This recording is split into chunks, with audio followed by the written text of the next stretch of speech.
कभी नोटिस किया है, कुछ कहानियां होती हैं जो आपको सिर्फ खींचती ही नहीं हैं, आप उनके अंदर धीरे धीरे धंसते चले जाते हैं और फिर जब तक आप लोगों को कुछ समझ में आने लगता है तब तक बहुत देर हो चुकी होती है। तो दलाल का ट्रेलर भी कुछ इसी तरह की हमें फील देता है।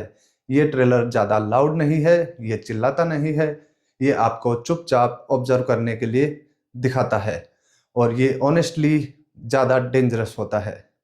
आज हम बात करने वाले हैं प्राइम वीडियो की अपकमिंग सीरीज दलाल के ट्रेलर के बारे में।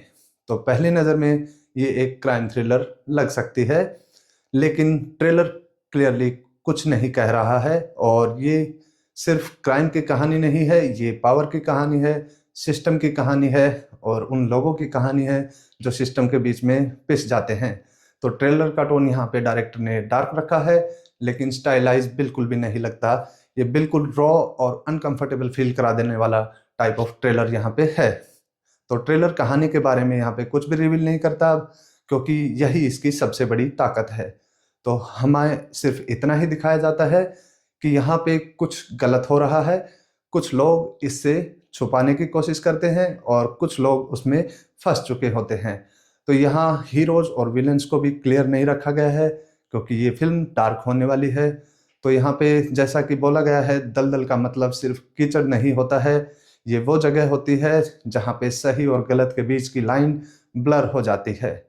बात किया जाए मूवी के विजुअल्स की और सिनेमेटोग्राफी की, तो अगर आप लोगों ने ये ट्रेलर को ध्यान से देखा है तो आपको एक चीज़ यहाँ पे बहुत ज़्यादा कॉमन लगने वाली है। यहाँ पे सांस ना देने वाले जो फ्रेम्स है वो रखे गए हैं, टाइट शॉट्स हैं, लो लाइटिंग है और वो कांस्टेंट यहाँ पे प्रेशर हमें दिखाई देता है।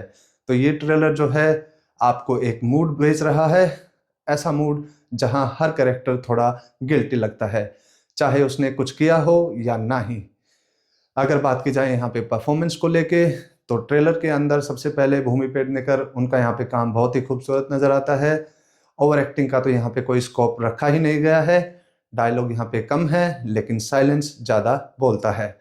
यहाँ पे कोई भी टिपिकल हीरो एंट्री नहीं है, कोई बैकग्राउंड म्यूजिक पे स्लो वॉक करते हुए नहीं आता है। सब लोग अपनी अपनी लड़ाइयाँ यहाँ पे लड़ते हुए नजर आते हैं और लगता है सब इस एंड में हारने ही वाले हैं।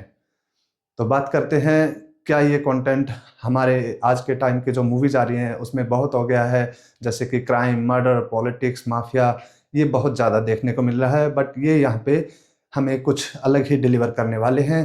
तो मैं एक्साइटेड हूँ इसके लिए।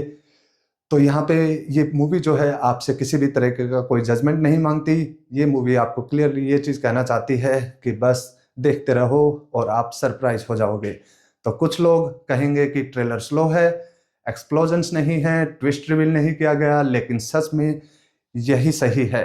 ट्रेलर ऑडियंस को रेस्पेक्ट करता है, ये मानता है कि आप स्मार्ट हो, आप क्लूज समझ सकते हो और जो कंटेंट आपको अंडर एस्टिमेट नहीं करता वो एक्चुअली यादों में रह जाता है। तो इस सीरीज से हम लोग क्या एक्सपेक्ट कर सकते हैं? अगर ट्रेलर के टोन को देखा जाए तो ये एक सीरियस, फास्ट ना होने वाली और इजी नहीं होने वाली और बैकग्राउंड में नहीं चलने वाली चीज़ नहीं होने वाली है। तो ये वो सीरीज लगती है जो आपका पूरा अटेंशन मांगने वाली है और शायद एंड में आप किसी कैरेक्टर के साथ खड़े भी ना हो पाए, बस हमेशा कंफ्यूज ही आप रह जाएं। तो अगर मैं इसके कंक्लूजन की बात करूं और ये वीडियो मुझे कैसा लगा, जो ट्रेलर था दलाल का ट्रेलर ने, ये कोई अलग अलग तरीके के यहाँ पे प्रोमिसेस नहीं करता है, ये सिर्फ एक ही प्रोमिस करता है कि आप अनकंफर्टेबल फील करोगे और कभी भी कभी वही बेस्ट स्टोरी टेलिंग होती है। आपको ट्रेलर कैसा लगा? ये सीरीज हाइप डिजर्व करती है या नहीं करती है? आप लोग मुझे कमेंट्स में ज़रूर बताओ। वीडियो पसंद आई हो तो लाइक कीजिए और ऐसे ऑनेस्ट ब्रेकडाउन वीडियोस के लिए इस चैनल को सब्सक्राइब कर लीजिए। तो मैं मिलता हूं आपसे नेक्स्ट वीडियो में। Till then, bye bye, take care.